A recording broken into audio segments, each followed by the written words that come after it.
It's another Perry's Inside Scoop. The Orange are on the road again this week against the top 25 team as Pittsburgh has popped into the polls. Orange head coach Dino joins us. The Cuse now 0-1 off that trip to North Carolina. And, Coach, we like to go inside for the Inside Scoop. So take us into bubble life as it relates to football. How did you think it went with the planes, trains, and automobiles to get down to North Carolina and back in 24 hours? I appreciate the analogy. You know, it was really interesting. I thought that I thought Brad Wicke and Brad Pike did a fabulous job. We were in our own bubble, actually on the buses to the plane, from the plane to the hotel, operated in that bubble, played the game and did not really interact. Head coaches didn't shake hands. The players really didn't shake hands. They kept social distancing before and after the game, played the game against each other, and then kind of gave a wave goodbye, separated, and went back to our locker rooms and our buses and back to our plane and back to our homes. So it seems like it went extremely well, and I would expect that continues as we get more opportunities to finish out this season. Now, this will be a focal point next week when we talk about a dome opener and a new roof and a new situation. What was it like, in your estimation, on the road with no fans, pumped in crowd noise at a pretty reasonable volume? What was the sense that you got on the field in terms of, did it feel like a real game? And at what point did it kind of click in for you that this wasn't practice? With the crowd noise, it kind of felt like a little bit like a real game. When you look on the field and you hear the noise and you're focusing in on what your players are doing or trying to do, it seems game-like. And my lens gets very, very small when you're a game. You really don't notice or see the people in the stands if they were there. Now, as the break in the actions, when they break away from TV, and then you look around and you're like, oh, they got cardboard pictures in those stands. I didn't notice that before, even though I was out here 30, 40 minutes before the game.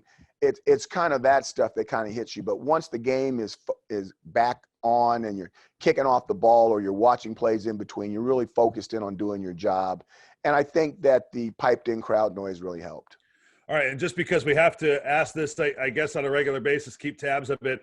It'll be an evolving thing, and I won't bore you with it unnecessarily, hopefully, but as we get up to speed, everybody come out of that okay? With this rapid testing, I suppose your roster could change really at any moment. Well, first of all, we're not allowed to talk about that stuff. We've already said as a group that we're not going to give any information. But, yeah, we came out okay. Okay. All right. Well, I know the testing has been so far so good. It's just a new way of life. And for those of you that are in the bubble, talking about 3 tests a week and getting results the morning of the game, it certainly is an adjustment. Okay, yeah. Game-wise, and speaking of football and adjustments, there's that old cliche that's there for a reason about improving from games 1 to 2. So what was on your agenda coming into the office Monday morning after having watched the film and really trying to attack some things this week? First thing is letting the emotions settle down and watch it again. You know, when you watch it Saturday flying back on the plane, it's emotional.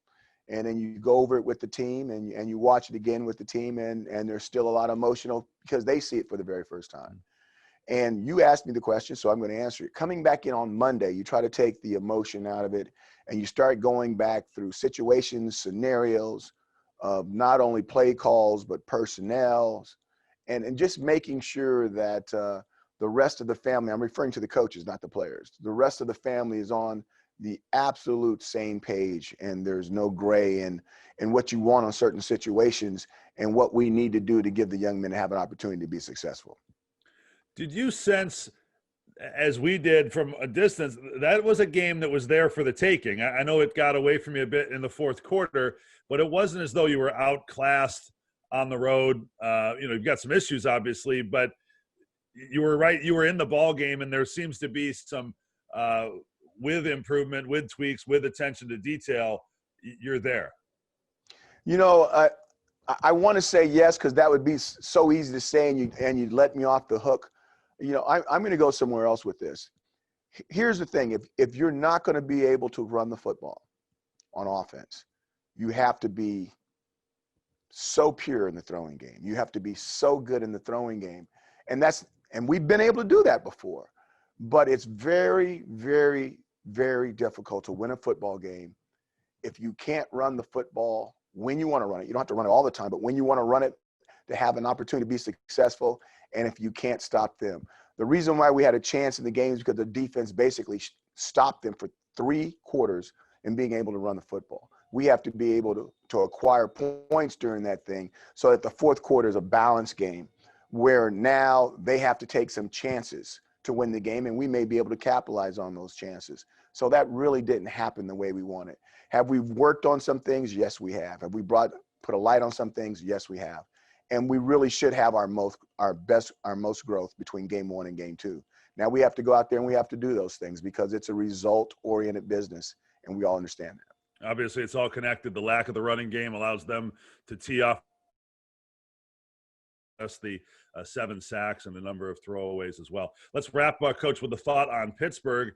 And you were briefly an assistant coach there for a year, several years ago. It's the earliest that this game has been played in recent memory, going all the way back to the start of the series in the 50s. And it's often a physical matchup. We know about the long history between the programs. How do you size up the Panthers and this trip?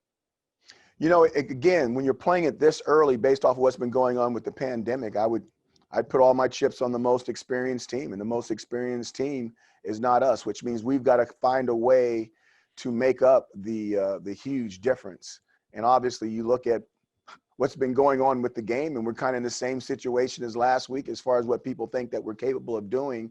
But we've got to make some of the plays that we left out on the football field last week. We've got to get into the fourth quarter where it is a game so that they can feel the pressure of a game.